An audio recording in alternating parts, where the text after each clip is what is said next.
Money Bound TV, RRT Posse, YouTube. If you're new to the channel, please like, subscribe, and turn on post notifications.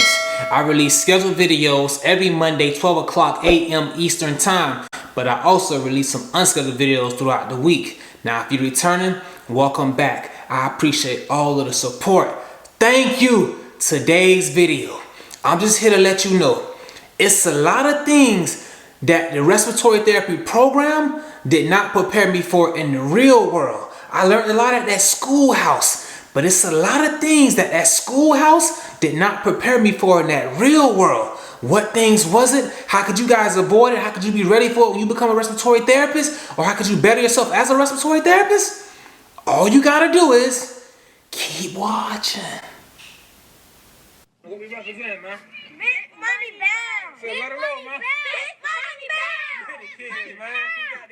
In that real world, when you really become a respiratory therapist, you pass your state board exam, you happy, you ready to go find you a job, you get in that career field, you're gonna realize it's a lot different now than what you've used to, what you've been through in your program and at your clinicals. Cause now it's like a lot of pressure is on you. You got to perform under pressure. It creates a lot of stress. You realize that people's lives are really in my hands. People's families are dependent on me.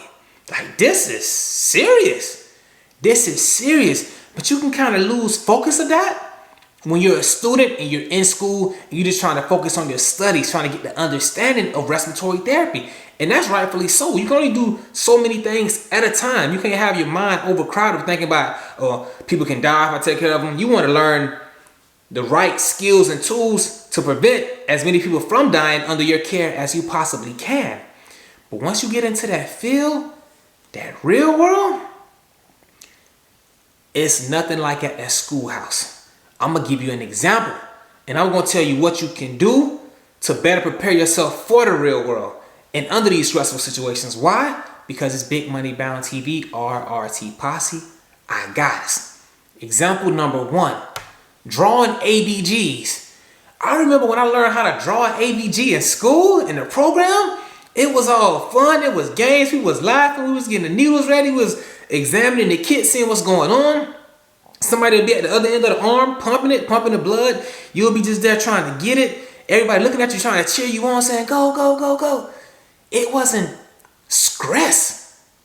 It was just a stiff arm that wasn't moving, wasn't warm, didn't have tattoos, wasn't sweating, didn't have armbands on, wasn't hairy.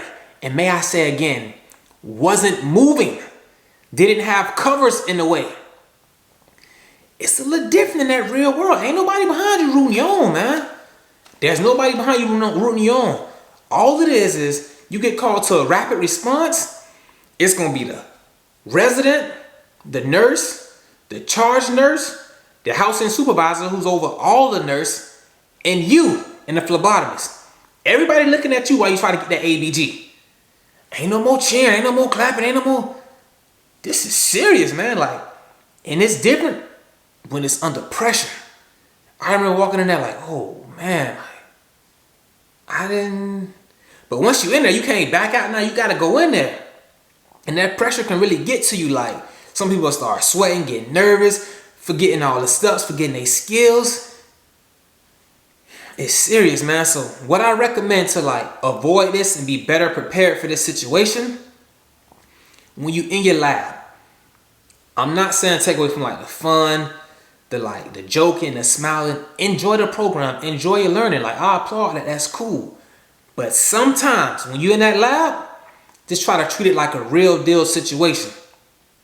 Have one of your classmates pumping the blood, have another classmate probably shake the table a little bit, because when you drawing that ABG, every patient ain't gonna be just silently still how they arm is, just like this here. Everybody ain't gonna be like that. Some people gonna be some people got, what they call it, Parkinson's. If they kind of shaking, that's what it is. You got to learn that technique of whichever hand is your dominant hand, you use that to hold the needle. In your off hand, you use that to hold the hand down while you hit the artery.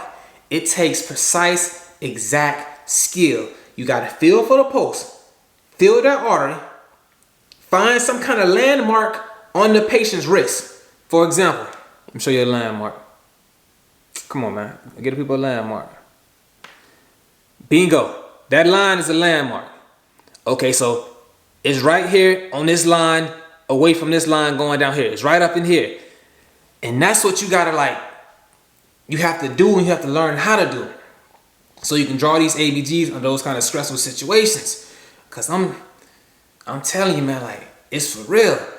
And to be better prepared for this, what you could do is, when you're in your clinicals, and you drawing actual ABGs on patients, once you become like a little bit familiar with the hospital and the respiratory staff begins to know you as a student that's come to the hospital a few times, that's when you begin to try to like venture off and go do things on your own. You ask like, oh, we got an ABG that's ordered for the ER? Okay, cool. Do you mind if I go do it by myself? And if I'm unable to get it, then I'll call you. That way, when you go in there by yourself, it's not you and it's not the preceptor. The preceptor going there, oh, hi, we're here to get some blood. This is a student from yada yada. And you just go, hi, my name is this and that. It's all you. From the introduction to the drawing of blood to getting the values, to reporting those values back to the doctor. It's all of you. Now you're becoming familiar with walking into a room, greeting the patient by yourself, telling them what you're finna do, get blood, then getting those values and going to communicate with the doctor. That's key. You spend your whole time at that clinical site. It was just, man, the preceptor, we like this, we like this, we like this, we like this. You get into that career field, ain't no more this. It's you. And you gotta figure it out. So when you in that lab, man, have fun, you know, do your thing. I was in there, I remember, bro, I had fun, I enjoyed myself. But I wish at least 30, 40 minutes, we would have treated it like a real deal cold situation. Even timed it, you feel me? Treat it like for real. Have somebody kind of move the desk a little bit, have the arm kind of moving a little bit, you feel me? Make the arm a little wet that you gotta draw it off. Just get ready for that real stuff, man, because it's nothing like in that lab class. Another thing is, the other fun part about being in the respiratory therapy program, I remember, man, securing the ET tube after intubation.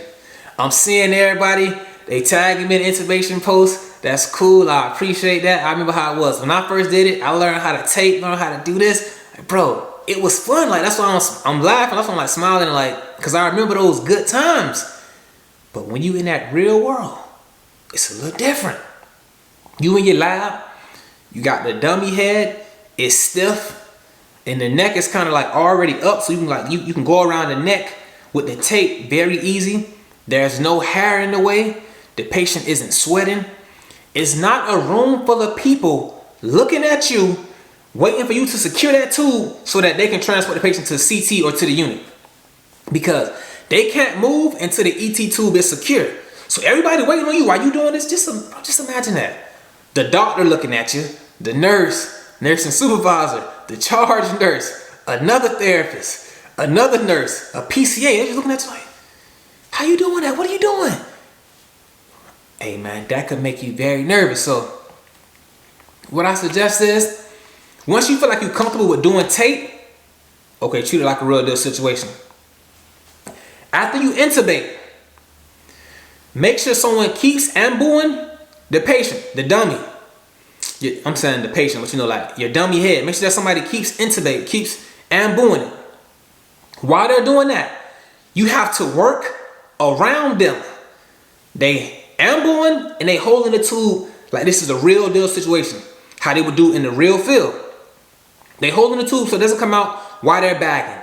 Then you have to go around them. And when that patient is in the bed in the real world, the tape isn't gonna just slide down the neck because the head is literally on the bed. You have to push that tape with the tongue depressors literally down under the patient's head, sometimes picking the patient's head up, bringing it around, finding the right placement, then going and putting the first tape over the lip while somebody is still there bagging. Like, Randy, how is that possible? Practice, repetition, get comfortable with it while you're in that lab, man, taking it serious. So somebody holding it, you get your first piece of tape over there, then you grab that tube. Now you have the tube and they just ambuing, then you secure that piece, bam. So the tube is now partially secured. Then you come with the other piece of tape and you go ahead and do that. Now, how do you get comfortable doing this in the real world when everybody's looking at you and everybody's watching you who you don't know? Like, you know all your classmates, you know y'all kind of cool, you know your professors, everything cool. You around a whole bunch of people that you don't know what's going on. They're just looking at you like, do he know what he's doing? Does she know what she's doing? When you're in your clinical site, make sure, man. I was lucky enough to be at a good clinical site my first year rotation where I was there for like 6 months or 5.5 months. They were willing to let me do something if I felt comfortable doing it. Okay. For the next code that we have, could I please secure the ET tube with the tape? I know we have hollisters, but that hollister ain't gonna always be available. Can I secure the ET tube with the tape? They're like, sure, no problem. If you think you're ready, you prepare the tape while they intubating the patient. You preparing the tape while they ambuing. You get at the head of the bed and you really put your practice to the test. What you've been practicing, you really put that to the test and you really secure that tube. And you do it once, then you do it twice. I'm telling you, I've witnessed this.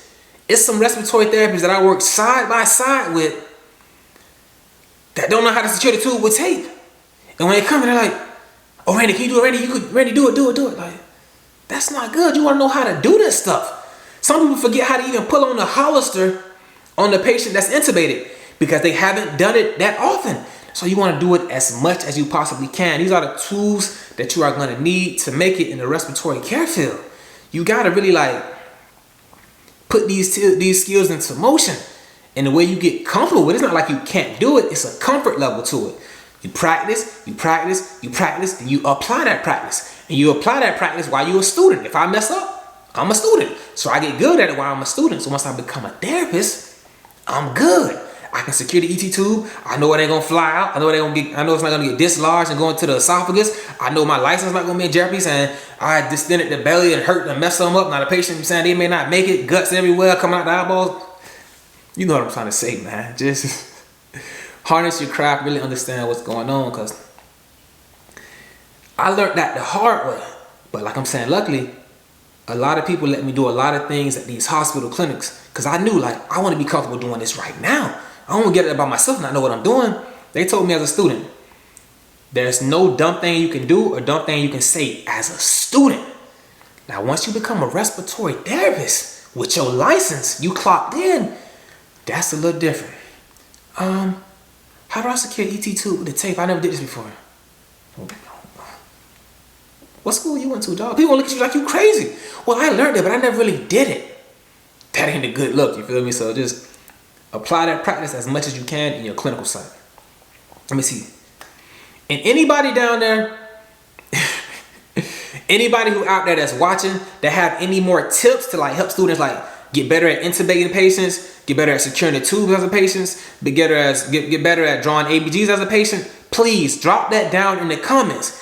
RRT Posse, Respiratory Therapy Community, we trying to help each other. I want to see everybody make it to the respiratory therapy and get to that FETI, keep their license, and make their wildest dreams come true. Being the greatest respiratory therapist, the richest respiratory therapist, it's going to be hard to be the richest respiratory therapist because I already got that title, you feel me? And I'm saying it by like regions of where you live at and how much money you make. You feel me? Because if I was in Cali, where they get paid the most, I guarantee I'd make $500,000, dog. Trust me. I'm going to do that video. I'm in Cali making $500,000. Just keep watching, keep those notifications turned on. But the last thing. Nah.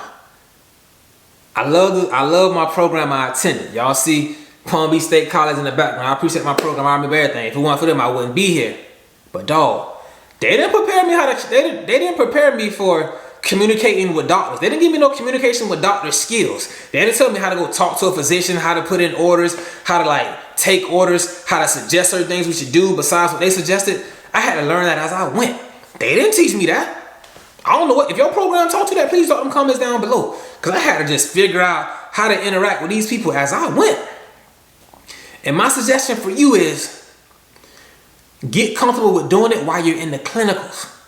Don't shy away from talking to the physicians, leaving it up for the real therapist or like the main therapist or the person that's precepting you. Man, you get in there. Okay, we did a blood gas. Let me take the blood gas results to the doctor. Let me talk to him. I'm lucky. Another hospital I was at, they let me do that. Hey, yeah, you know what? Go check on the blood gas values.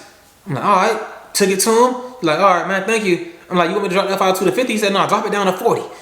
Now I'm communicating with the doctors. We just intubated the patient, was on 100%. The PO2 was like 550, 450. He said, no, you know what, drop it down to 40 instead of 50. Cool. So now next time I got 400, 450, and I'm dropping down to 40%. Hey, smart choice. That's not smart. I just remember what happened last time. This is like, you just get prepared and like, you gotta work on your people skills.